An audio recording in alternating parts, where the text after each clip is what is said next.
My name is Monica, and we will get this evening's session underway. We were just chatting about what a wonderful warm evening it is, so we were curious to see how many people would show up.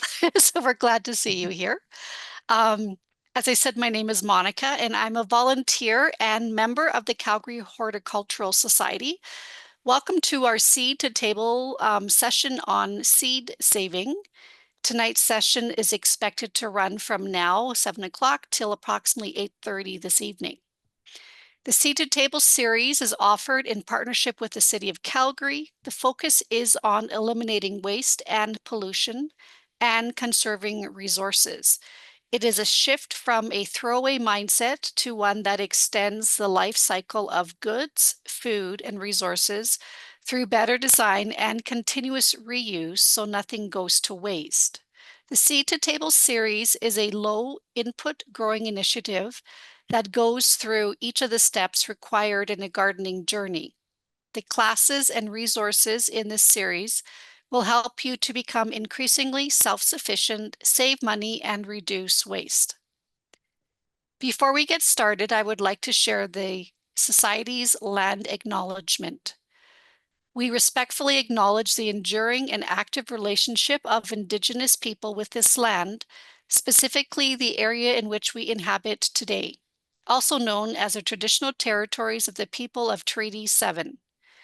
The Society as an organization is focused on the well-being of the land. We endeavor to honor Indigenous, Inuit, and Métis rights and relationships with the land, and the ability for all to grow, live, work, and play within this territory. Thank you. A few housekeeping notes before we begin. We are recording this session. The recording will be available on the Seed to Table resource page on our website. We will take questions at the end. Throughout this session, if you have questions, please type them in the chat box, and they will be addressed at appropriate intervals. And at the end of the session, there will be a link to a class evaluation. Please complete the survey. We use the information to improve our program content and develop new class material. A little bit about the Horticultural Society. We are a registered charitable nonprofit organization celebrating 117 years of cultivating Calgary's gardening community. Our mission is to encourage gardening for the enhancement of our environment and quality of life. One way we do this is through sessions like the one this evening. I would now like to introduce our instructor, Joanna Tschudy. Joanna is the Society's Community Development Coordinator and a landscape designer who thoroughly enjoys combining her education in horticulture and visual arts with years of industry know-how. Whether it is in person, on the radio, or television, Joanna loves sharing her expertise and helping Calgarians use their indoor spaces to their fullest potential. Welcome, Joanna. Thank you so much. I You're welcome. love being here. I was chatting with Monica before we started that it's really hard. I haven't taught a class online in a while, and I just want to do show and tell with you all tonight. We could taste things and pass things around. So I'm going to show things, but I'm going to work mostly off of our online presentation. And then I've got some show and tell, and I love questions. We can stay, specific to seeds and seed saving. And then at the end, if you have general garden questions, just pick my brain. And if anything's unclear as I go along, please feel free to pop it into the chat, and I will rely on you, Monica, because I don't, with the presentation and the notes and all the things, the chat is hard to follow. Sure. Yep. But yeah, so I want to start first with my connection to the Seed to Table. I'm really excited that the City of Calgary has opened up funding and support and curiosity even about what a circular economy is. Really, what I think that is, when I really kind of drill down on it, is the way my grandma and grandpa lived. So these are the ways that we have lived out of necessity and out of kind of responsibility, I would say. It doesn't make sense to spend a lot of money or a lot of energy or time on something and then throw it away, or use it for a little bit and just when the use is gone or the desire is gone, to just chuck it out. But somehow we've developed into a society that does that. We don't share as much as we used to. We don't come together and help one another in the same ways as we used to. And my connection to gardening keeps all that really alive and active in my life. So the seed to table circular economy work comes naturally to me. And my favorite people in the whole world are my grandparents. So anything I can learn from them, I think, is really relevant today. And the more we can practice these mindful ways of consuming, I think we'll be in a better place. Hopefully, right in time to plant your own garden and have lots of things growing, and save some money along the way. There's all kinds of benefits. So we're going to talk about seeds, and if we're talking seed to table, this is the very beginning.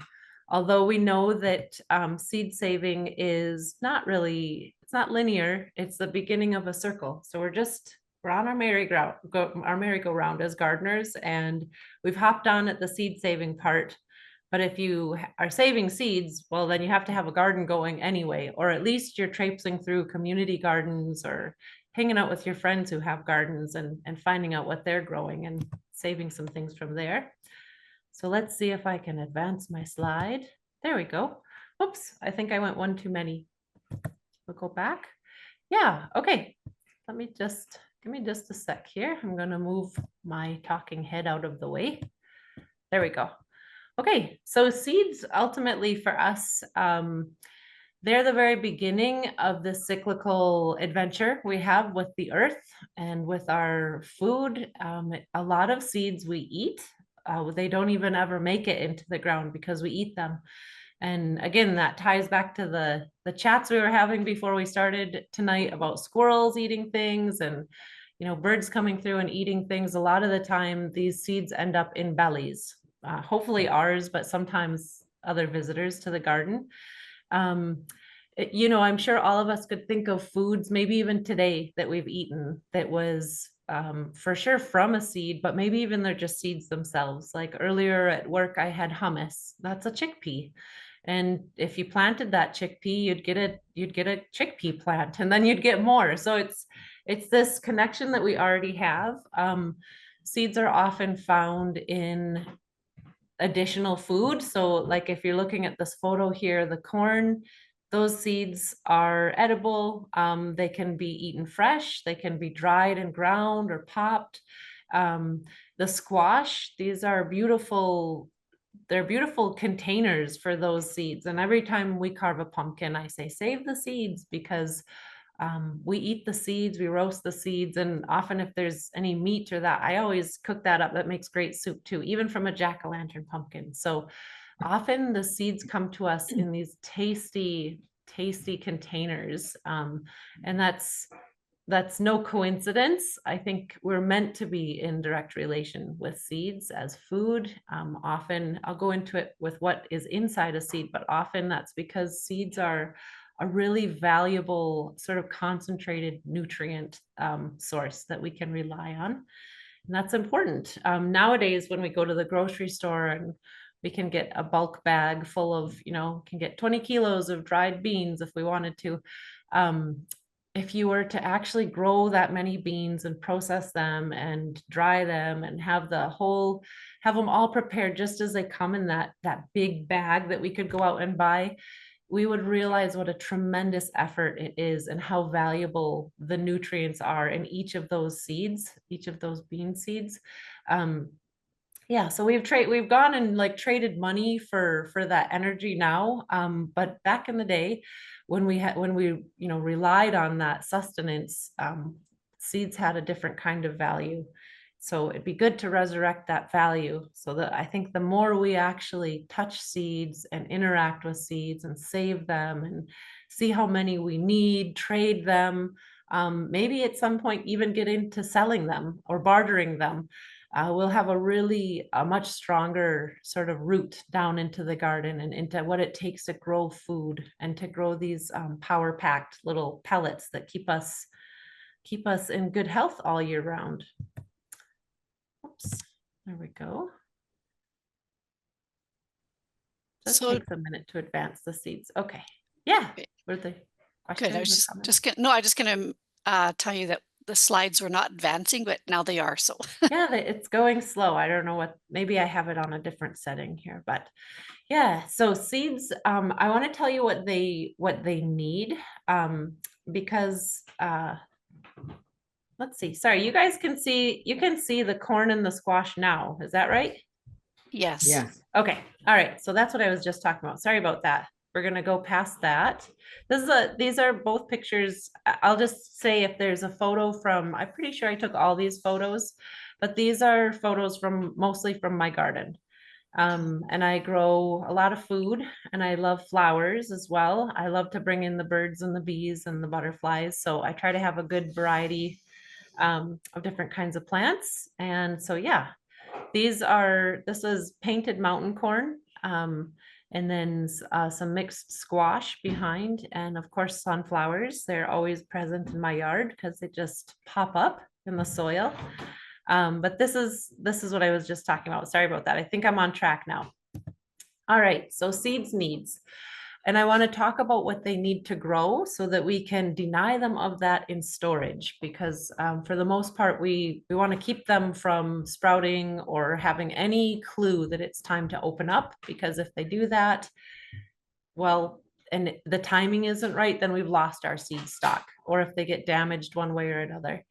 So seeds are not that different than us. You could think of a young child in your life, or even ourselves. We love warmth. We need to stay warm and sheltered.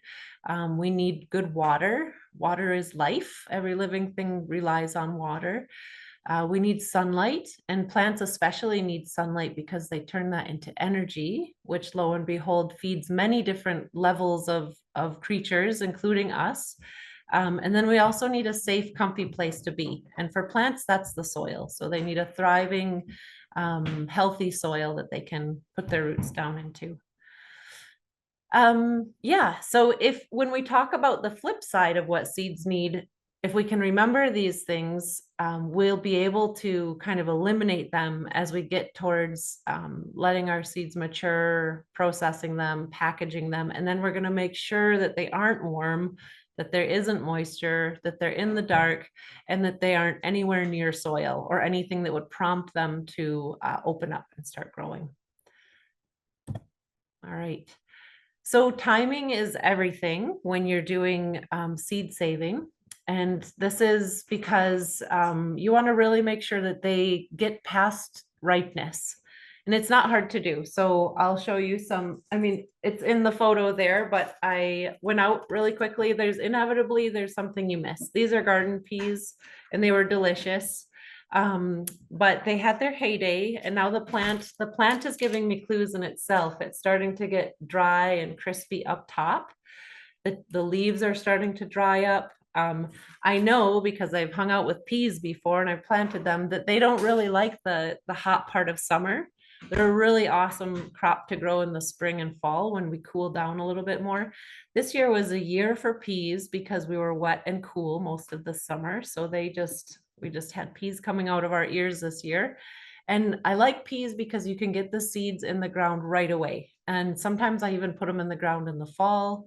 That way I know before I am even comfortable in the garden, they're starting to grow below ground. And as soon as, I'm walking out in my sandals, or I'm feeling like I can maybe shed a layer or two and start working the soil, the peas are already well on their way to coming up and producing food eventually.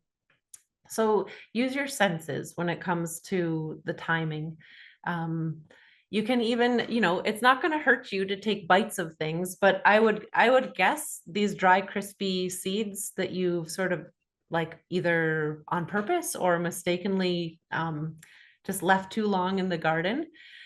You probably wouldn't want to bite that. So that's one clue. Would I eat that or not? If it's not, it's probably becoming a mature seed and you just leave it be.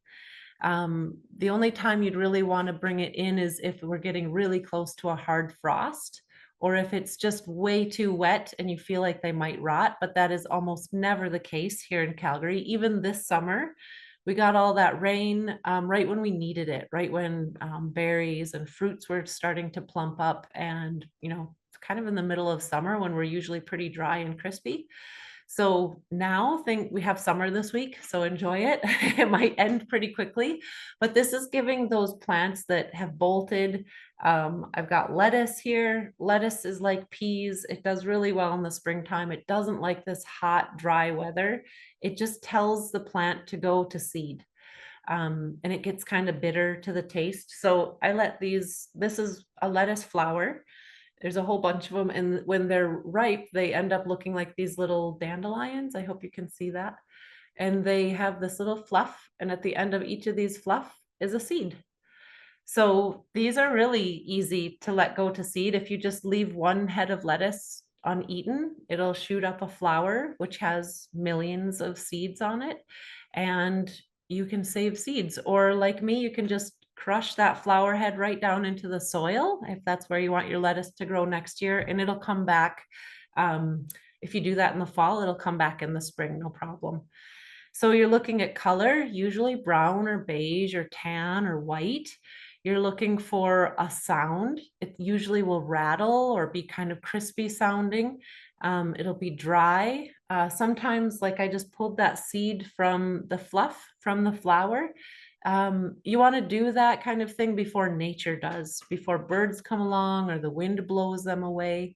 So yeah, you're looking for the seed is starting to separate, just like if you think of fruit ripening on the tree or the vine. When it's really, really ripe, it's perfect for the picking, but if you kind of wait just a little too long, it'll probably fall off. And we don't often have that problem here because we don't grow a ton of fruit here. But let's say in a tropical climate, you've got a mango tree and you can't possibly pick all the mangoes. Well, eventually they're going to drop, and the seeds inside will continue to mature because that fruit is now well past its best before date. And now the whole point of that plant or that part of the plant is to produce seed. And so we will see that here, not just in our vegetable plants, but our flowering plants as well. And I'll show you some examples of perennial flower heads that now have seeds too. Um, and generally just it's this time of year. So it's the end of summer, the beginning of fall. That's when we can start to think, oh yeah, I should save a couple of those, let those go a little past ripe so that I can get some seeds out of them. And you will not be disappointed. But we'd want to do it before freezing, and we've got plenty of time for that because that generally doesn't happen until the very beginning of October. But there have been some anomalies, so you have to stay on your toes as gardeners here. So some things to look for as we use our senses out in the garden.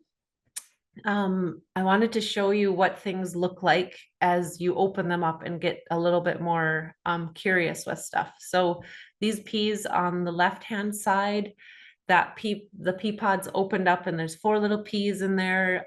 They're dry, they're hard. You wouldn't put that in your mouth, you'd chip a tooth. But they're no longer those juicy, sweet peas that you would want to like just scrape right out with your thumb and eat them fresh in the garden or take them into the kitchen. So that edibility drops really quickly. In fact, it's almost always gone, especially with things like beans and peas. They get really hard. And that's great because they're now going into dormancy. They're going into storage mode. And that's right where we want them so that we can keep them, especially in different ways through our long winter. And if you were to leave these outside, if they got squished down into the soil, some of them maybe would survive, but some of our larger seeds, like the fava bean on the right-hand side, or cowpeas, a lot of our hotter weather plants, like let's say eggplant or peppers or tomatoes, those seeds, let's say you just sort of vanished and your garden had to carry on through the whole year without you, they would probably freeze and die. Not all of them, but most of them wouldn't make it through our winter. So that's why we talk about saving seeds to begin with, because they need us to protect them while the winter time is, coming through, and then we'll take them back out when it's less harsh outside.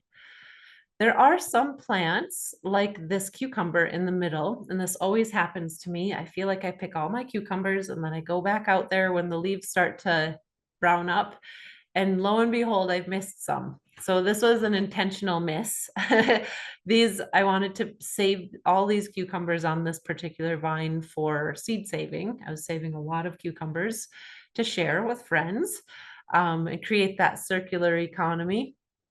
But so you wouldn't eat that cucumber because it's for sure bitter, and it's gonna, we don't often eat cucumbers that are yellow, but that's what a really overripe cucumber looks like. And there's a different process for drying those seeds because they're wet inside. So the pea seeds on the left and the fava beans, they're a little less juicy to begin with. So those seeds dry right in the shell, no problem. It's almost like the shell is just protecting the seed and it's just waiting for you. But cucumbers and tomatoes are another example, need a little bit different processing. So I'll show you how to do that. And then it's really easy. I always like to say this too, because I don't like to make things complicated. Like I said, if you were to leave your cherry tomato plant in the garden and you couldn't save any of the seeds and you didn't clean up anything, you just left it right where it was, and it's October already and we had a hard killing frost, it would just droop and, die and get dry and fall to the ground. And maybe you'd get a couple tomato seedlings in the spring. Chances are not, because you didn't bury them under a protective layer of soil. But I've had tomato plants come out of my compost pile, so it's possible, but you're not as in control of those tomato seedlings. We don't maybe know exactly what kind they are. Maybe they started and it's cool that they're growing because it's possible, but maybe they're still a little smaller than the ones we could start inside in, say, the beginning of April, which is generally when we would start tomatoes inside in Calgary. So if you want to save seeds from your tomatoes, and this is, you could literally cut slices of tomatoes, dry the slices, and plant that whole slice next year. You could dry it on a screen, you could dry it on a plate, on a paper towel, whatever it is. You could save the whole tomato as long as it doesn't rot and get moldy. You could plant that. But that tomato is like it has a bunch of seeds in there, and you only need maybe 4 or 5, and you're going to share the rest or take them to a seed swap or, seed share. So what you do is, and I like this because you can eat the tomato still, but you squish the seeds out, go ahead and eat the tomato, put it in your food, your salad or whatever you're eating. And you can see the picture on the left of the tomato squished open, and there's the seeds. And just like the cucumber, those seeds have like a gelatinous coat on them. So we call these wet seeds because they have that little gooey, like protective outer layer. And that's fine. Again, you could dry them just the way they are. They'd probably be a clump of seeds because that gel kind of sticks together. And you could plant that next year. You could break it apart and plant it. But that gelatinous coating is there to protect the seed as it travels through our guts, as it travels through animal guts. So there's a lot of like stomach acid it's got to touch. It's going through all these miles of inside a mammal, right? So there's a lot of different things happening. Maybe it has to be protected as it tries and lasts through a winter here, which is really hard for a tropical plant like a tomato. So the gelatinous coat protects it. And we want to get rid of that protection because it's going to cause a bit of a time lapse when we germinate it in the spring to start as a transplant for our garden. So we'll do that right away because it's really easy. When you squish it out of the tomato, you pop it into water. Doesn't matter how much, doesn't matter what kind, tap water, spring water, it doesn't matter. As long as the seeds can just sit submerged in the water. I've got mine in like a little soy sauce dish. You could put them in a glass. It helps if you can see it very clearly. And I leave my seeds for about, I would say like 4 to 7 days. The timing, I wouldn't go longer than 7 days because then you're risking just sort of like rotting the seed out. Just, you don't want seeds we don't store them in water, so we don't want to keep them in water too long. Often you'll see a little mold on the top, sort of start to see like a cloudy film on the top of your water. You can just pinch that off and compost it. It's totally harmless. It's just yeast or bacteria that's in the air kind of landing on the water. And so what the idea is that gelatinous seed coat is breaking down. It's actually fermenting naturally in the water. And after 4 to 7 days, you just simply pour off the water. You'll see some of those little gelatinous seed coats go with it. And you end up, I usually pour mine out, pour the water off, and then pour them onto paper towel or newspaper. Parchment paper works really well. Wax paper too. You just want to make sure it's onto a material that it can continue to dry on. A really fine screen works great too, and then let them dry completely, and you'll get what you see on the right. You would never guess that tomato seeds are fuzzy. Am I right? Under all that stickiness, they're actually these fuzzy little, cute little seeds. And so now we've taken off that protective layer and they're ready to plant. So they'll actually germinate quicker in the spring when we start them inside.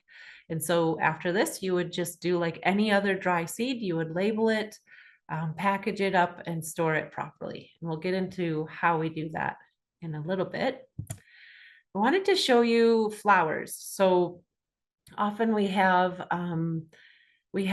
all this interest in vegetables because we do love to grow food, and that's a huge draw for a lot of people into the gardening world.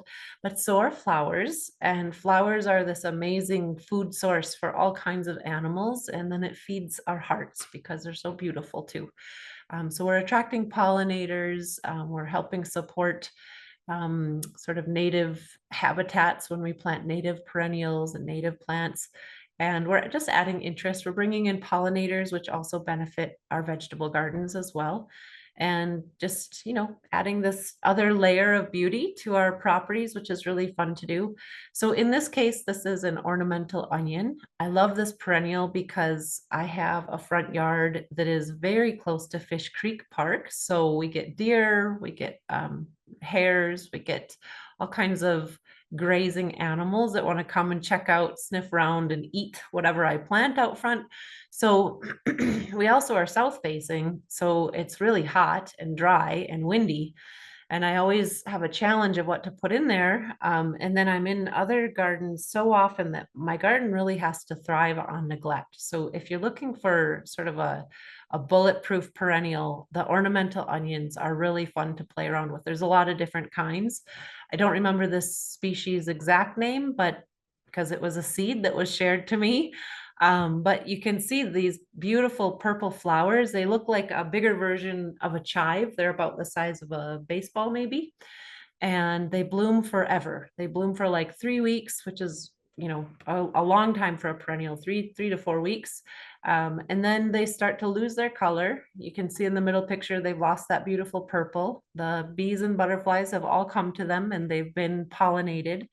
And then you can see in the middle picture, and then more so on the right, there are these little black dots in them. And I have a different variety that I planted this year from bulbs.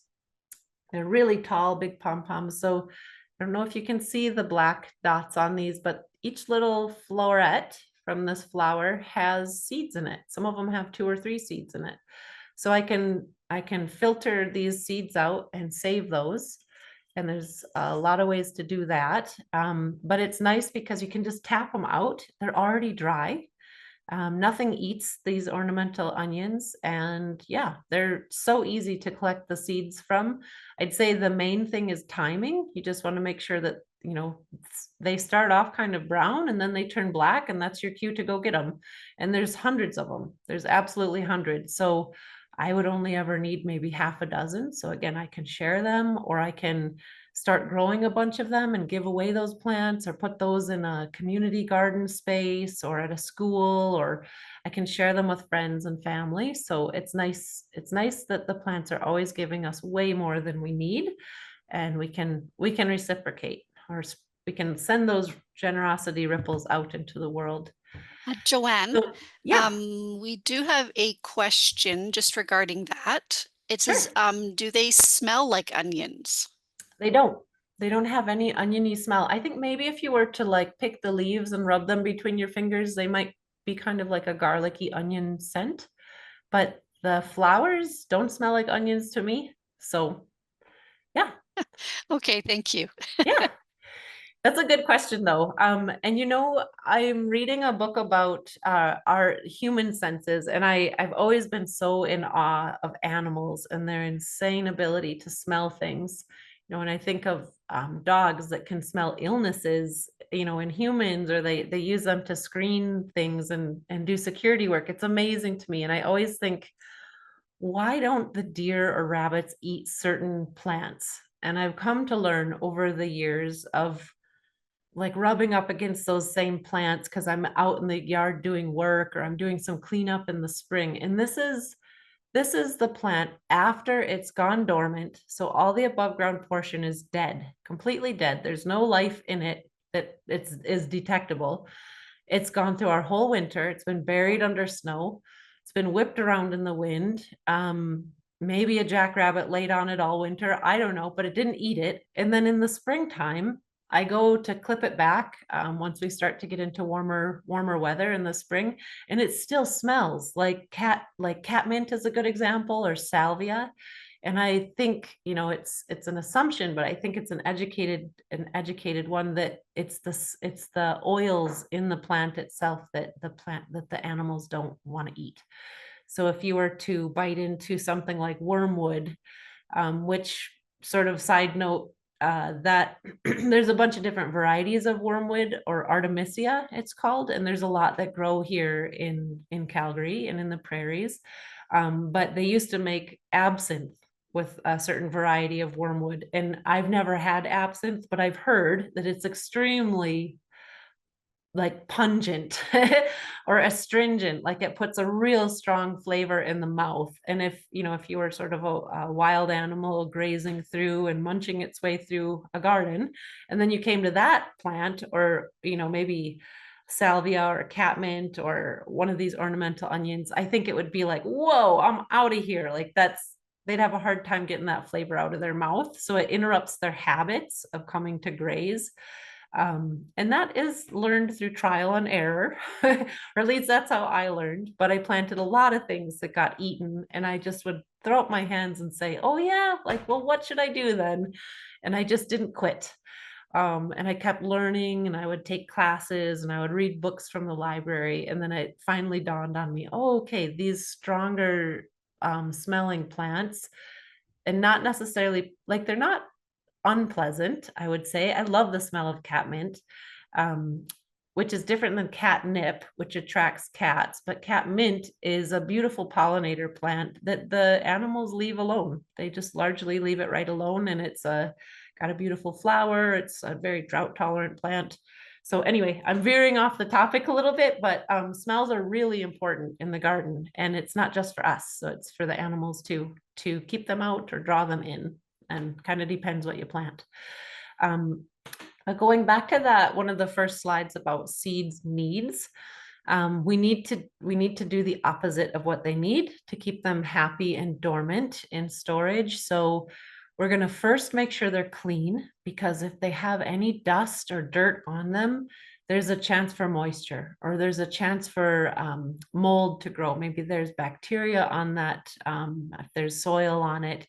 All it would need is just a little bit of, a change in moisture level or a change in temperature for it to sort of bloom and start to infect or grow on top of our seed.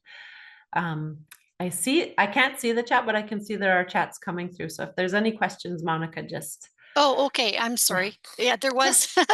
Okay. Um, Gigi asked, she had two questions.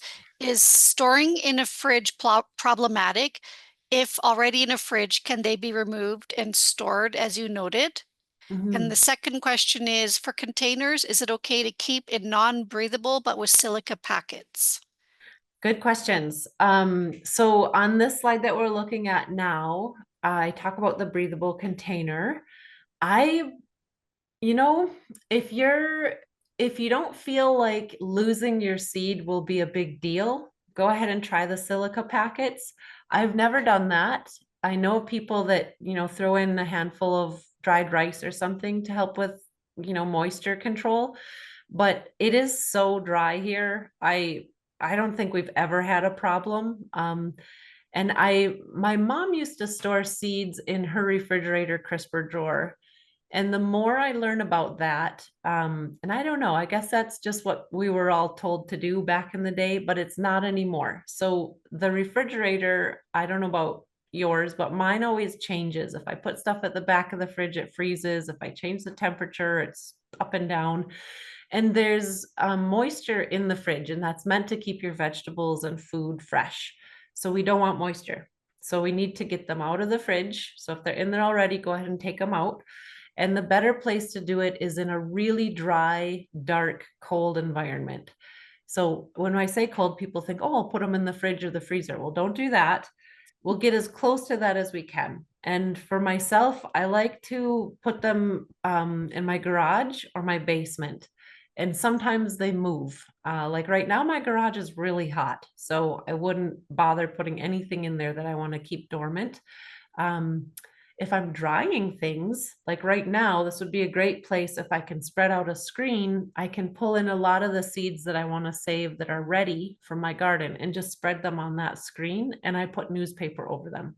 That's in my nice, hot, dry garage. Well, right now, the coldest place I can find that's not in the refrigerator is my basement. And I have a part of my basement in the utility room that's a concrete floor. It's unfinished. And so I just tuck them up in the corner. They're not near my washing machine or my dryer. I rarely go in that little spot. And yeah, they just kind of live there in a cardboard box until I am ready to move them someplace cooler. And this is tricky. So I will say if you have a place that gets cold, but then freezes solid for a prolonged amount of time, that's also not great. We don't want to freeze our seeds. We want to keep them consistently cool. And so for me, I could leave them in the basement. That's a fine place to leave them. But in the winter, our heat comes on and that little area actually gets pretty warm. So I move mine in their cardboard box. They're all in packages, paper packages, like envelopes or folded up paper. They're labeled, they're in a cardboard box, and then I'll put them in an insulated cooler and they go out in my garage in the wintertime. And they never freeze solid. We do occasionally run heat in our garage, so we have other things that we don't want to freeze.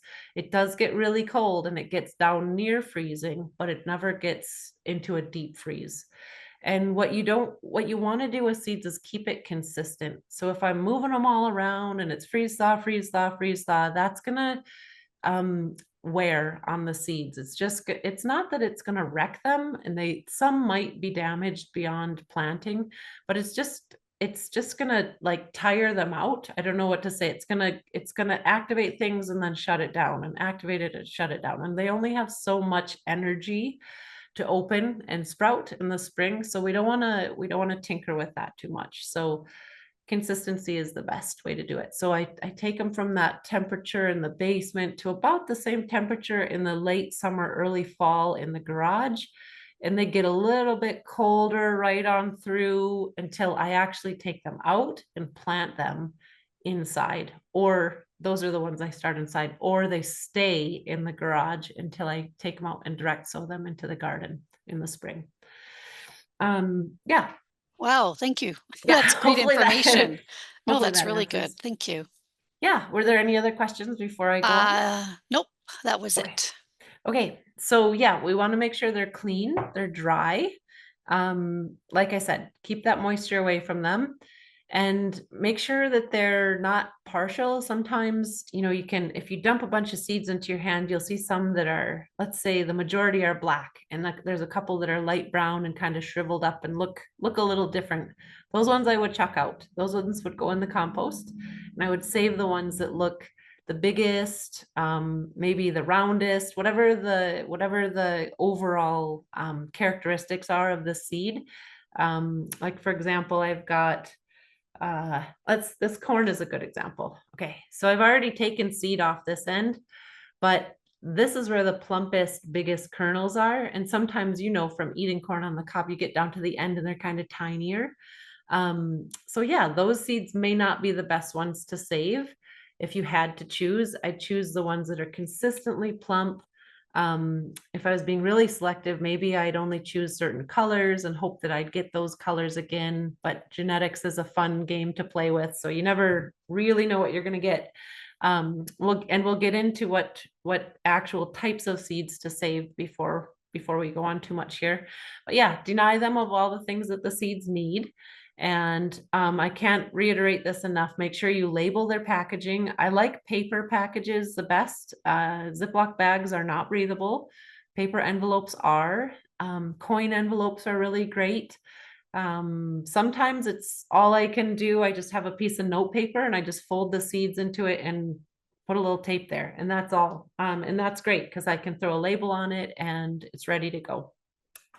And then once that's all done, and it's a nice little package, and literally sometimes my seeds say Neighbor Jones Hollyhocks, dark purple, 2024. That's it. I don't know anything more than that. She didn't give me a name of them, like a variety name. Maybe if I'm going to share them, maybe I'll write some other characteristics like 6 feet tall, or, you know, something to help the person planting it know where to put that plant, because it's going to go from a seed like that to a 6 foot tall plant. So in one season, they'll need to know where to do that so that it can be successful. And then after you get it all packaged and nice and in a nice container where all your seeds can live together, you can start to think about those seeds that you saved and research how long they generally take to grow. And you don't need to know the exact variety name, but let's say you saved seeds from your lettuce. You could probably remember, was it red lettuce? Was it romaine lettuce? Was it like, what did it kind of look like? And you can start to look that up and say, okay, general guidelines for how long romaine lettuce takes to sprout and then grow to maturity, so that you can start to plan when to plant it next year. Yeah. All right. So this is typical. This is Joanna style. I had a little cup with me from eating lunch, and I wandered through the Atco Blue Flame kitchen garden one day, and they had zillions of marigolds. And I was part of a class, and we are talking about seeds and harvesting, and so we pinched some. And when in doubt, ask permission always. I knew it was going to be okay for me to take them, but you can see the flowers in the bowl are just dried up marigolds. So they bloomed and looked glorious, a few weeks before, and then they kind of shriveled up and started to fade, and they're still attached to the plant. So I just pulled those off and I let them dry more. So they went from kind of green to brown to really crispy, using my senses. And then I started to open them up and pull the seeds out. And the seeds look like kind of tiny porcupine quills there. Yeah, but I didn't, nobody knew who planted them or what variety they were or when they went in the ground, but I just sort of looked around and I thought, wow, the color's really beautiful. So I just made up a name. I just called them splotchy tie-dye. And I knew they were marigolds, but you could even not know that, I guess, and you could still just try it. When in doubt, experiment. And then they go into a container of sorts. Like I said, sometimes it's an envelope. Sometimes it's just note paper with tape on it. These literally are my neighbor Jones hollyhock seeds. But yeah, that's in a nutshell, that's how to save seeds. I want to talk a little bit and show you seed packages. So let's say we have the luxury of sourcing our seeds. We're not just out in the world traipsing around collecting seeds without knowing what we're grabbing. And I would encourage that, as long as you have permission and you know that it's a safe plant to be collecting from. But let's say we go to the store, or we've gone to the store last spring and we have these seeds now. And so let's say I grew little finger carrot. And this comes from Mackenzie Seeds. It's a common seed company out of Brandon, Manitoba. Lots of history with this seed company. And I want to save seeds from my carrots. Well, after doing a little reading, carrots being a root crop are going to give me a root the first year. And if I can keep the whole plant alive over winter, I'll get flowers the next year because they're a biennial. So a little bit trickier to save seeds from some of our root vegetables. But let's say I could. I can do that with this variety because down here in the corner it says heirloom.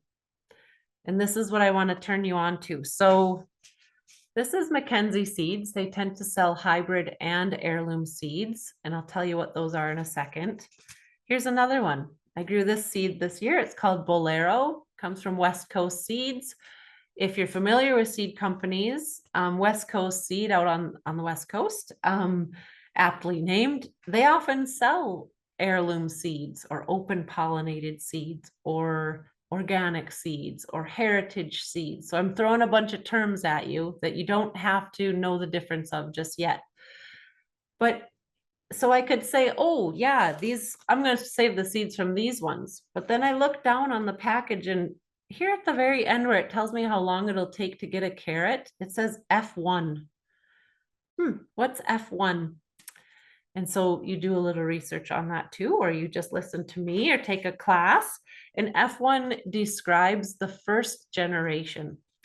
So this is the first generation of a hybrid seed. So hybrids are like, they're a little bit like humans. We have a father and a mother. So we have two different parents. We're not cloned from one, or we're a combination of the two parents. But if we have siblings, we know that there's different combinations from those two parent genetics.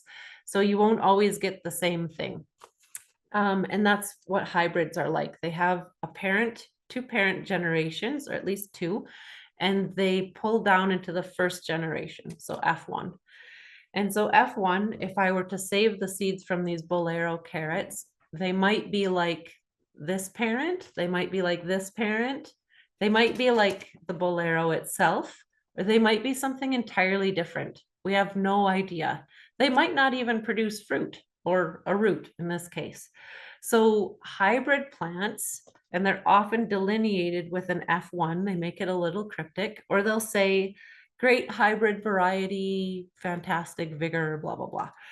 If we know it's a hybrid, that's not the best seed to save because of all that variation. We can't predict what it's going to do next year. And often what we see with hybrid seeds is they aren't very strong the next year. So they're designed to do everything they need to do, have that power pack of energy the first year we plant them, because the seed company wants us to keep buying from them. So they want us to be happy. So that vigor, they call it, gets expended in the first season. And often if you save the seeds, they might be good, but they might be a little less productive the next year because some of that vigor is gone. So yeah, they want us to buy more, not save. And so this one from a more traditional seed company, from Mackenzie's. It's called Heirloom. And this is more or less, this is the same every generation to generation. And so this is actually an antique. They call it heirloom because for 50 generations, this has been producing the same Little Fingers carrot, the same taste, the same growth habit, the same duration on maturity. So we know that consistently we'll get the same thing. And yes, there's vigor differences from year to year with heirloom seeds, but if it says heirloom, I'm going to show you other examples, then we know we can save that seed. Let me find another. And if there's questions, pipe up. I'm happy to. Sure. Shannon asks, how long would a zucchini seed last in years? Oh, that's a good question. I'm gonna go back. I have it in my notes. I'm gonna go back for just a sec because I can never remember numbers. Okay, for me, I tend to save seeds no matter their size for 2 to 5 years. I have some seeds that are older, but they make me feel bad, and I feel like it's a feng shui thing, like I should use them. If I'm not going to use them, I should pass them along or give them a new life in the compost pile, whatever it is. So zucchini seeds, they're a little bit larger seed. We can hold them in our hand. They're not so tiny that they'll spill and be lost in the cracks. I would say zucchini seeds have a lifespan, this unplanted, properly stored seeds, of 2 to 3 years. However, there are really like fancy ways of storing seeds.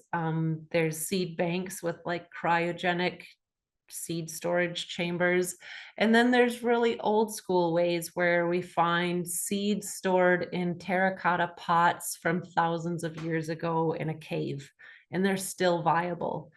So, unless you have either of those options at your disposal, I would say you've got a couple years. The larger the seed, the sooner it will degrade, because I think because the square, like the cover, like the what do I want to say? The area, the surface area of the seed is bigger, so it's more open to external forces. If it's tiny, like a basil seed or a parsley seed, there's less bombardment from the environment. But like I'll show you, this is a scarlet runner bean. That's pretty big. That's the size of like one of my digits on my finger. So that has a lot more surface area to be affected by moisture, light, humidity, warmth, that kind of thing. So I wanted to read this really quick. So this might help you. For every 6 degrees Celsius lower in temperature, up to freezing, the seed's lifespan is doubled. So we really want to keep it cold. That really helps. That's those cryogenic chambers. Have that on, right down to a science. And then for every 1% less moisture, the seed's lifespan is doubled as well, but you don't want to over dry. So how do we know these things unless you really have some fancy equipment to measure humidity, moisture levels, and even get that specific with temperature? But not many of us do. So good luck with the paper envelopes and the cooler, in the garage or the unheated storage room. But it goes to show that the temperature really does matter, and that's why I would actually focus more on consistency. You don't want a lot of fluctuation in temperature or humidity, especially. And if you can keep it consistent, your seeds will last a lot longer. Yeah, great questions, and keep them coming. I see that we're getting close to 8. I wanted to show you this. So I love to buy, if I'm going to buy seeds, I love to buy them close to home, because I know that these growers are from here, and they deal with hail, they deal with Chinooks, they deal with the same wildlife, the same type of soil. So they're probably going to grow things that will do well in my garden, because we're not too far away from each other. So Wild Rose Heritage Seed is out of Lethbridge. It's a really great company. And I know they grow heritage seeds because it's in their name. So they don't sell hybrid seeds. They're only in the market of growing heritage seeds. And I also can double check that by calling them, going on their website, and reading the back of the seed packet. So these super sugar snaps, I can save seeds for the rest of my life from these peas. And I'll have the same kind of pea every year. And this, I don't know if I have a year on this. I guess they didn't stamp this with a best before year, but I know for sure this seed packet is like 4 years old now. I should probably compost it because I just grow the seeds and save them. Maybe I'm putting them back in there. I can't remember. And then another term that you'll see, I've said it a couple times now, back to that West Coast seeds. These are Royal Burgundy bush beans. And at the end of their description, a vigorous sprouter, blah, blah, blah, blah, blah. And then it tells you like what to do and what they taste like and how they look. And then at the end, it says 60 days, comma, OP. And OP stands for open pollinated. So open pollinated is another, it's a term that pretty much leads you to know that they're heirloom as well. So if a plant is open pollinated, that means that no matter what kind of pollination is happening all around, it doesn't matter if it's a butterfly or a native bee or a bumblebee, the pollination occurs and it will lead you to the same product every time. So these Royal Burgundy bush beans, I just picked a whole basket full of them before the class, and they're always like this, and I can count on the flavor and the timing, and the color. And yeah, so I save seeds from these as well. So a heritage heirloom, open pollinated. These are all really good seeds to save from if you're starting from a seed packet, or you know for sure that that variety is an heirloom, open pollinated, or heritage. Uh, Joanna, I do have Yeah, two more questions. Did you want to sure. leave them to the end or did you? Sure, let's hear them. Okay, so Gigi asks, can you speak to organic seeds? Yeah, good question. Okay. And I like to do this because I used to be kind of a purist with stuff. And then I think gardening changed that in me. And being a busy gardener, busy mom, I used to think, oh, I don't want it if it's not organic. And then I think as consumers, we've become a little bit more informed about what is organic. Organic means it's carbon based. Okay, that's all living things. That's a lot of things on the planet. But when we say organic, pretty much we mean like, is it raised or grown in a certified organic way? So that's a whole strategy, or sorry, that's a whole like rules around what's sprayed, what's not sprayed, how it's grown, how it's processed, how it's packaged, all those things. And the more I learn about certified organic crops, they can still be sprayed with certain things. There's a whole, certification process. Some growers can't afford that certification process, but they're still growing an organic crop. They're just doing their best without the certification. Um, some growers grow, what's important to them is the genetic heritage of the plant. And so they may apply certain things at different times to maintain the success of that genetic crop in the face of pests, or in the face of things that may affect the ability for the plant to mature. Um, So organic just means that it was grown under certain specifications. And that's a level of, I'm not poo-pooing it at all. It's just a level of quality that you can rely on. It's not that different than just being real natural with your stuff. So for example, I garden, I don't have anything in a bottle that came from the store in my garden shed or in my garage or in my possession. The closest would be like fish emulsion or maybe some concentrated compost tea. But even I make my own of that now too. So nothing synthetic and nothing that ends with the letters CIDE. So side in Greek, that means to kill, like homicide, or pesticide or fungicide. That means to eliminate. And so I like to find preventative ways or other methods. Sometimes I just won't grow certain things because there's too many pests. For example, cabbages. I can't grow cabbages without that white cabbage butterfly laying its eggs and having the caterpillars chew them to shreds. A lot of people would deal with that by getting rid of those butterflies or the caterpillars. Well, I don't really want to bring in the synthetic spray that will kill those, because I don't want it in my soil. I don't want it in my body. Um, so yeah, I don't want to get on any kind of preachy wagon, but I just buy cabbage, and I can buy certified organic cabbage, and I can have that peace of mind. But when you see a seed, a package, and often we'll see like West Coast seeds, often they'll say organic seeds. That just tells you information about how it's grown. You can also have, where did we go? You can also have organic hybrid seeds. Same thing, they're just grown under a certain specifications. And you'll know though that you don't want to save them from the organic hybrid seeds. You want to save them from the organic open pollinated seeds. So really it's more about the type of seed, not the way it's grown. Organic's great. It just tells you that things are healthy and being treated in a good way.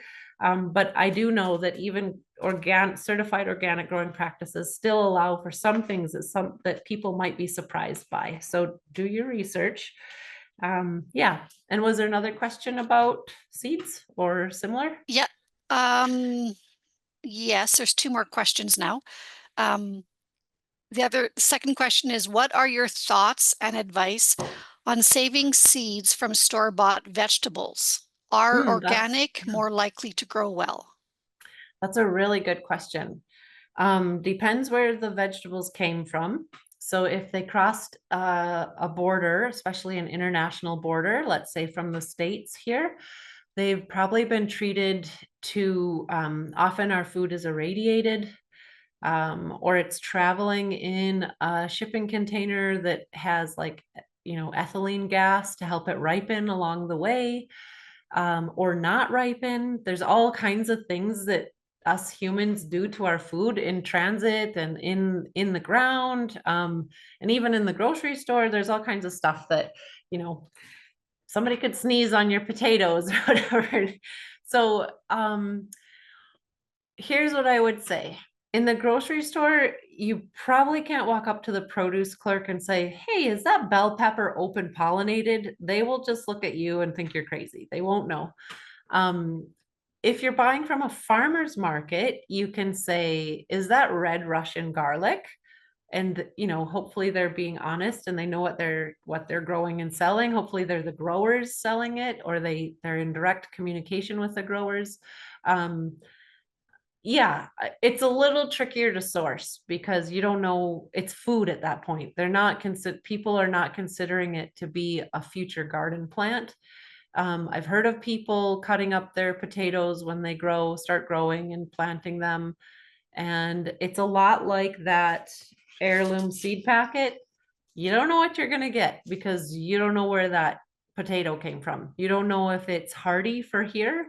You don't know if it's indeterminate or determinate. You don't know if you should harvest it in the spring, in the summer, early summer, as a like a new potato, or if it's more of a storage potato like a russet, should you harvest that at the end of the summer? If you're adventuresome and you want to save money and you just want to try, I say go for it. I am all for being driven by curiosity. Just don't be heartbroken when just learn. Like, for sure you're going to have some different result than what you're expecting. And if you find something that is working the same from year to year and you're happy with it, then you struck gold. And if you don't, then you're going to learn something for sure. It's not the most reliable cheat, though. So I would say still source. The better thing to do is to source like certified potatoes, seed potatoes. And I'm going to use potatoes as an example because that's often the one people, "Oh, my potatoes are sprouting from, the grocery store. Can I just plant those?" The other thing to consider, and often why our food is treated, is there's a lot of hitchhikers. And it's not just fruit flies or bugs that we can see, but it's things like single-celled organisms like bacteria, or different types of fungal spores, perhaps, that are on those food products that come from far away. And when we put them in the ground now, maybe those little creatures, those microscopic creatures, are now sort of running unchecked in our soil. So potatoes, I would buy certified seed potatoes, and you can get them in a bag at Canadian Tire. You can go to a garden center, often locally sourced potatoes. So a place like Poplar Bluff, for example, often you can connect with them and they'll sell you seed potatoes. And that is mostly to ensure, first of all, that you're going to get the right kind of potato and you're not going to waste a bunch of time growing what looks like a potato plant but isn't producing many potatoes below ground. And then also that we're keeping our soil healthy. So you can introduce a lot of things to the soil that can be really hard to deal with later on, if not impossible. Um, yeah, but have fun anyway. But be smart. I would say kind of proceed with caution and do your homework. I think there's way more homework to be done in grocery store food planting than just buying the seed and knowing for sure that you've got that, or getting seeds from your friends and neighbors. So, Thank you. And did you have time for one more question? sure, yeah. Um, Question is, can you talk on which flower seeds to save? Yes, that was my last. I've got two, I've got some show and tell on that too. So again, different seed companies. This is Renee's. This is again Mackenzie's. Thunbergia. It's a beautiful black-eyed Susan vine, an annual here, so it won't overwinter. Zinnias, again, very beautiful. They all bring in the pollinators and look wonderful in our pots and our gardens. These ones, and I just want to show you this, like, let's say I'm not teaching the class. I just got this. I have no idea about gardening. It doesn't say heirloom. That Joanna said to look for heirloom or open pollinated. It doesn't say anything about hybrid anywhere on that. It doesn't say anything, these zinnias, it doesn't say anything about that. Sometimes it'll say like heirloom variety, great cut flower, or it'll say a variety that's been around since 1825 or something, but generally, here's my clue. This beloved old-fashioned zinnia got its name because the sturdy, vigorous plant bears continuously for months. Old-fashioned.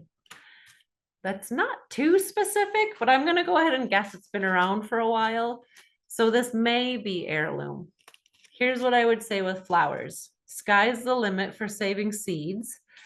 You may or may not get the same thing. Most often you do. It might be different colors. It might be a slightly different sort of like overall plant health. But for the most part, you'll get the same thing. So here's an example. This is my sunflower. You have to, I did already with the smiley face, but you have to scrape off these little florets where they've already been pollinated and it's connected through to the seed. The seed is moved from beige to black. All the petals are off. It's still green. So actually, I just cut this for you guys, but I would let this get more brown outside till this back part is really dry and crispy and the leaves are dry and crispy. I run the risk when I wait this long that the squirrels and the birds will eat a bunch of these seeds, but you know what? There's probably 1,000 seeds in here, so I'm fine to let them take a few. Let's see. I don't have any other flowers with me right now because, oh, I guess my allium seeds, dry, crispy, lots of little black seeds in there. So I plucked those because I want to save these. And I haven't processed them yet. I just wanted to show you just from the garden. That's what it looks like. These are like 3 feet tall, big pink pom-poms. They're really pretty in the springtime. I'm going to save these seeds and I'll probably get the same thing year after year. So seeds are a little bit, or sorry, flowers are a little bit different because they don't produce a fruit. They go straight from flower to seed. They're not making a squash for us to eat. They're not making corn kernels. They're not making basil leaves for us to eat. This is the basil flower after it's spent and the petals have fallen off, and it makes super, super tiny little seeds. And if I'm lucky enough, again, I would let this get a bit more dry before I brought it in, but I could tip this over a bowl or into a paper bag and drop out some of the seeds and I could grow basil again next year. So that's a good question about flowers. Generally with flowers, there's less worrying about heirloom or hybrid. You just save the seeds. But you do need to know what kind of flower it is so that you can know when to start it. The storage generally will always be the same. But yeah, you need to know kind of how long it takes to grow.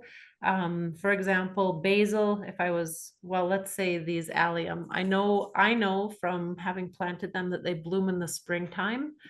So these ones for me, I actually think might be a good option to do some winter sowing. And that's a whole nother class that we can talk about. Stay tuned for a winter sowing class. That's where you plant in milk jugs and put them out in a snowbank in February. I'll probably get some plants that will start from that. The sunflower, I would probably I actually don't really bring the seeds in from sunflowers because I've had so many self sow where the seeds drop and just grow where they fall, or they even come out of my compost pile in the soil. If I really wanted these sunflowers to, let's say, take over an area, I would take this flower head when it's dry and crispy and just crumble it up and layer maybe 3 to 6 inches of soil over top in the fall. And then in the spring, they'll just come up. So you have to, and you only know that because you get to know the flowers and you get to know their growth habit. So you do actually have to pick up some books and ask neighbors or friends how they do it, or start to, identify the flowers and then look up their growth habit and how long it takes them to. Some flowers, like hollyhocks, they're another type of biennial, like a carrot, but they will grow the leaves and the root the first year. You won't get a flower. So yeah, you'll have to wait until it gets to the second year, and then it'll shoot up a flower stem. Yeah, so that's flowers in a nutshell. There's a lot of different kinds of flowers, and I would encourage you to explore your flower seeds and start to play with them too. You can grow your own annuals, you can get petunia seeds, you can get pansy seeds. They're really fun to grow. Um, if you're uncertain and you want to venture into it, I would try and attend a seed swap or visit the seed library, or order with friends, because you can all share. Order a couple seed packets yourself, and then you can kind of put that together and cover the shipping costs, and you can learn from one another too and share the seedlings that you get. Yeah. Thank Well, I you. can stop sharing the screen if that's okay. Sure. Yeah. And then, yeah, if there's more questions, I let Monica know, even like general gardening questions, I'm happy to answer. We've got a little bit of time left. We're at 8:10. So yeah, if people want to ask more questions, or if they have their own, even your own stories to share about seed saving or things that you're pulling out of your garden now, or looking forward to harvesting seeds and vegetables and flowers and otherwise, it'd be a good time to chat about it. Mandy just asked, what about the choice of soil? Yeah, that's a good question too. So when in doubt, go with an aged compost. And it's hard to know where people are starting at. So Mandy, if you want to even unmute and let us know what your soil journey has been so far, what kind of application you need for the soil, if you're planting seedlings or, stuff in planters. That's a little bit different soil than what you might put in a raised bed, or how you might treat a garden that's growing right out of the ground. For me, if you can, try and make your own compost. I think that's the most effective, most high quality soil you can get your hands on. And yes, it takes time, and yes, it takes energy, but you will love it. In the end, I love to garden, but I think I'm really into soil and building soil and learning about different ways to compost now more than ever. Um, yeah, but for edible plants. Okay, that's great. So yeah, aged compost would be where you'd want to start. And if you don't have any and you have to buy it, there's a couple places. And again, I don't really like to do product placement, but I want you to get the best bang for your buck. So if you're just looking for a small area, you can buy a bagged compost called Sea Soil, and that's sea like the ocean, SEA. They're out of the west coast of Canada, and they use fish. So this is great circular economy promotion. They're a brand that makes their money using lumber byproduct, tree bark, and fish byproduct, fish guts. And they put those together. That's pure carbon, pure nitrogen. And they're churning that into a very active compost that comes through to us in a bag. And it's pretty affordable. You can get it at garden centers. If you need to cover a larger area, bulk compost is the best. And if you're not making enough on your own, please don't cheap out on your garden compost. And there's a company, again, I like to buy my seeds locally and my soil locally. And when I go to the garden center or a landscape supply place, I'm not actually sure if that soil is local, or did it come scraped off of a development site? And is it mostly clay and loam?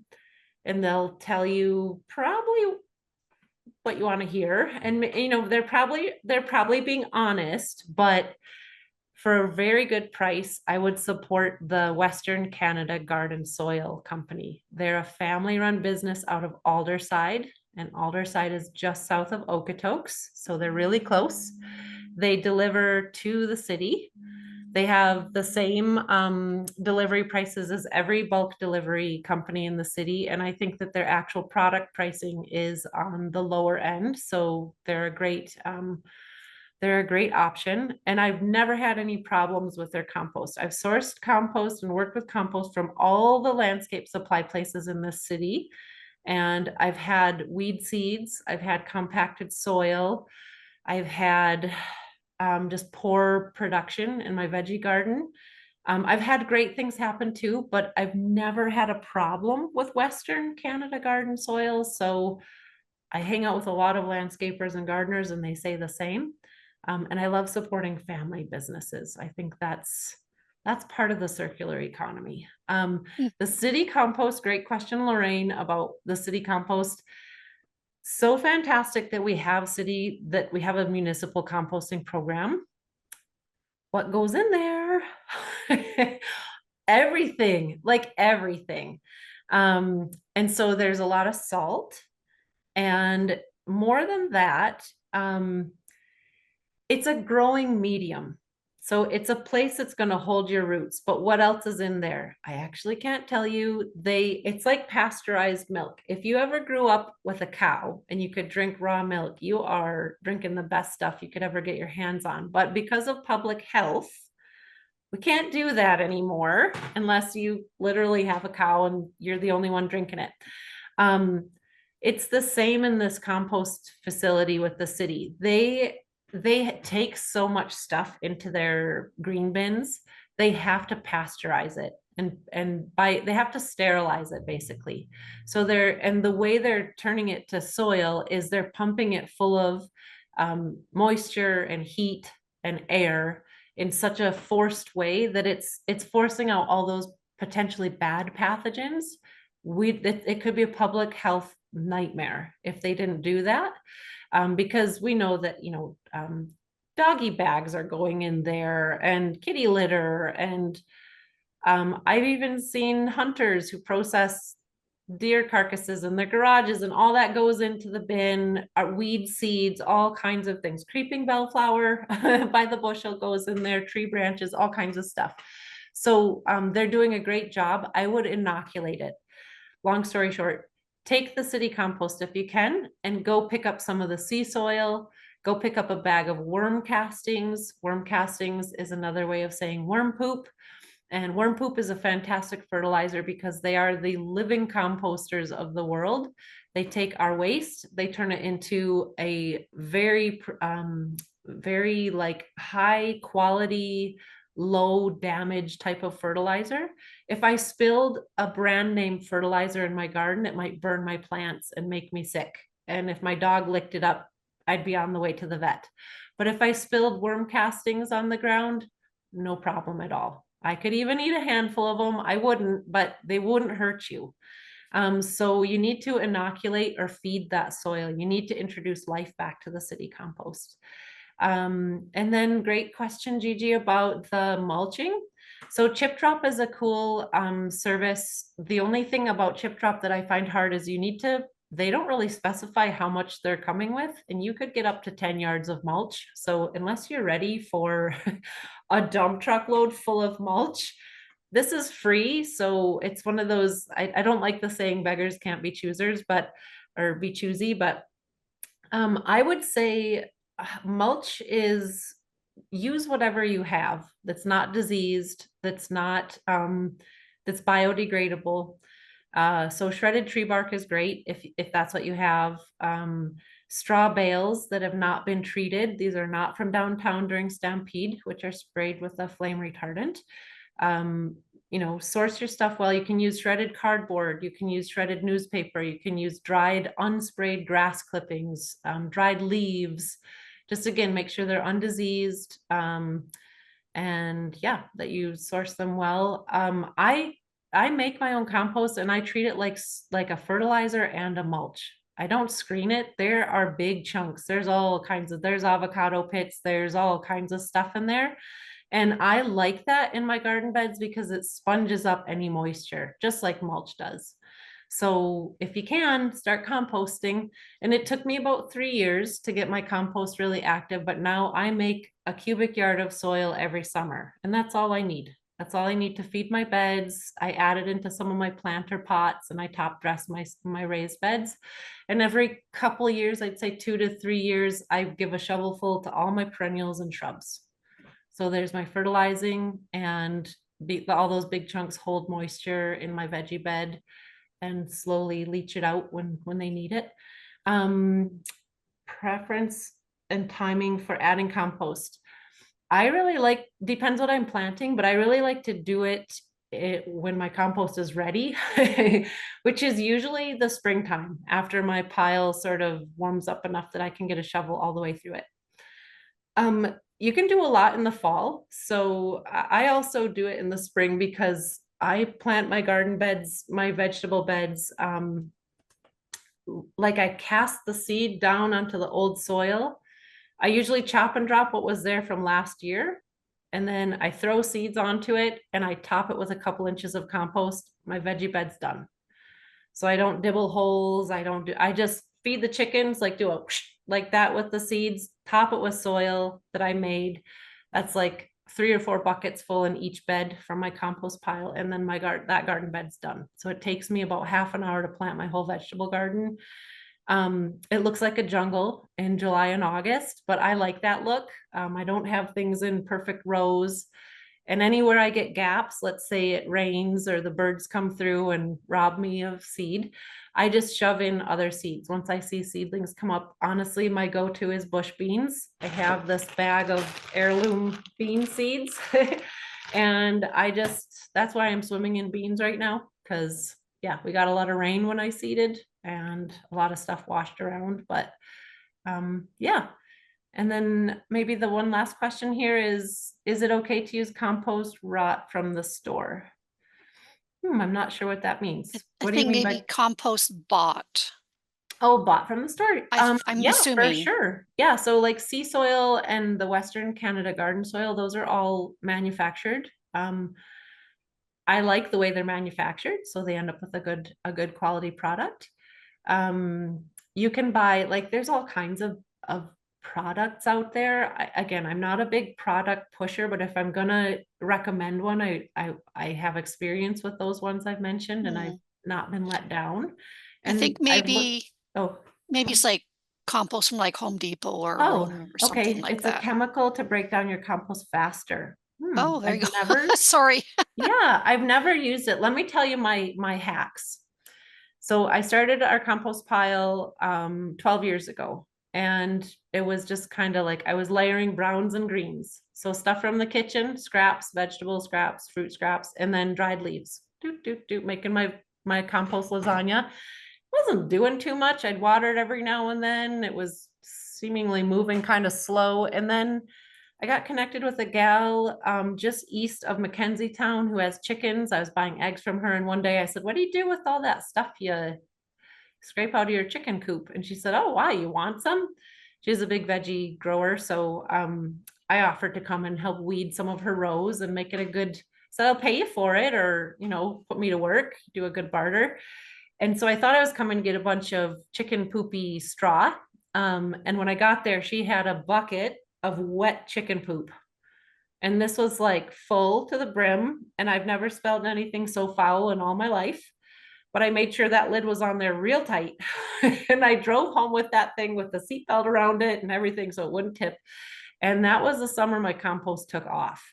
So if you can look up closed loop farming, regenerative farming, and there's always an animal involved. So that is poop, that is manure. And if you can't get a healthy manure and do your research on sourcing manure, you can add worm castings because that's a manure. And there's tons of what you're looking for is all the creepy crawlies that we can't see with the naked eye. That's what was in that bucket of chicken poop. Tons of bacteria, tons of fungal activity, and those just went nuts. In my compost, I threw them into their best buffet they could ever go to. And they started eating all that dried leaves, all that kitchen scrap that I put in there. They were like, woohoo. And so they activated my compost pile. Here's another tip. If you can't get manure, that's probably your best bet to get those microorganisms in your soil or in your compost pile. Comfrey. There's certain plants Mm. that do really well. They grow like gangbusters. There's a couple different kinds of comfrey that don't spread. I think one's called Bach 14. But they tend, comfrey's a plant like chives. Once it's in the ground, there it is forever. Even if you transplant it, it'll still be where you just had it before. But I hack mine down probably 5 or 6 times a summer. So it rarely gets, at the very end, it goes to flower. And I use comfrey for all kinds of things. It's called bone knit. So it's fantastic if you make your own salve and medicines and soaps and things like that. It's really good for skin issues, like even just rough gardening hands. But the leaves are so big, it's such a huge input of nitrogen because that's what greens are. And so it can kickstart your compost as well. You can make compost tea or compost extract Mm. and again, that's a whole nother class. So I can't really break down how you do that in 4 minutes. And I want everyone to have a chance to fill out the evaluation and get it back too. Urine, yes, it is a good source. I Yeah. almost want to say you didn't hear it from me. There's a really good book called, oh, I can't remember the exact title, but Humanure is in the title. Maybe that's the whole title. It's in the Calgary Public Library, and it goes into all those. We get squeamish in North America about our own waste. And well, isn't it funny that we're this advanced species that we don't even know how to handle our own waste? So we could learn a thing from the worms because they produce this amazing, super useful, generous gift with their waste. And we don't know what to do with our own. It goes into basically pollution. Um, there's all kinds of literature out there on how to include that in your composting journey. Humanure, urine, they say is good because it has a lot of nitrogen in it. There's all kinds of other things in urine too, like salt, our medication that we may or may not take. There is a smell to it. So you need to think of neighbors and animals like skunks or things that, in dogs even, that like the stinkier smells may be attracted. And now you've got another problem you've got to deal with. So yeah, just learn as much as you can and proceed with curiosity and always stop and reflect, like keep a journal for sure. And yeah, this is why the city does their composting facility the way they do, because they get all kinds of even weirder stuff than our own waste goes into the city bins. Um, so just, I don't want you to start breeding pathogens in your pile. I want you to have good, healthy compost. So look at kind of like a vegan version. Start with worm castings, if nothing else, and that'll get you going in a good way. Yeah, Okay. awesome. Well, I think that's it for the questions. We're at 8:28, so we're right on time. I know I've learned a lot tonight, so thank you, Joanna. You've learned so much tonight. I Yes. definitely have. And if you've enjoyed this session, we have more upcoming sessions on our what's happening on the website, calhort.org. Thanks, everyone. Great questions and happy gardening.